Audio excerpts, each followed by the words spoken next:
Bunga ham sov oldim mana. Endi tekislab olamiz-da.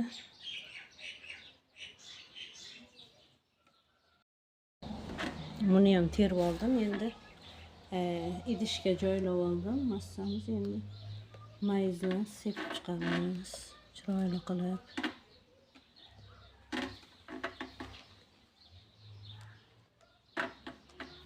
Mayizlarni chiroyli qilib. Hozir bunga qulpinaylarni tersanglar bormi? Bozorga chiqmadim-da, chiqqanimda olib kelardim.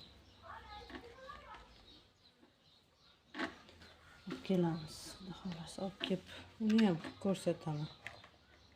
Nima ketdi mana, to'g'rimi? Kanal kuzatuvchilari. Buni ham ustiga anaqa sepib, shakar sepib, buni ham duxovkaga joylaymiz. O'zim mayizligini yaxshi ko'raman rosa ham. Bolalarim kattasiga yoqmaydi mayiz. Shunday o'zini yeganini yaxshi ko'radi. Shuning uchun bananligini yeya qoladi ular. Bananligini. Bo'ladi shu. Endi nima qilamiz? Shakarni yana yuziga sepib olamiz. Keyin duxovkaga joylaymiz. Kanal kuzatuvchilari.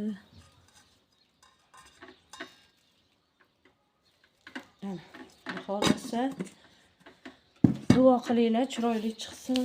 O'zim ham duo qilaman. Chiroyli chiqadi degan umiddaman. Xudo xohlasa keyin narsalarni yig'ishtirib, yuvishni boshlaymiz. Ishlatgan idishlarimizni.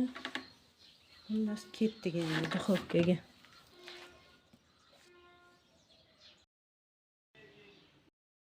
Mana kanal kuzatuvchilari, piroglarimiz ham pishdi.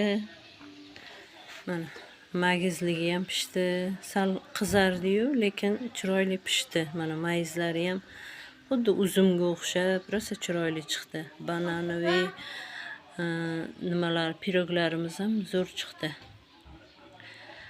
Endi hammaga yoqimli ishtaha, sog' bo'linglar, salomat bo'linglar, o'zinglarni ehtiyot qilib, videolarim ko'rishda davom etinglar. Sizlarni yaxshi ko'raman. Kesib ko'ramiz endi, ichi qanaqa pishibdi.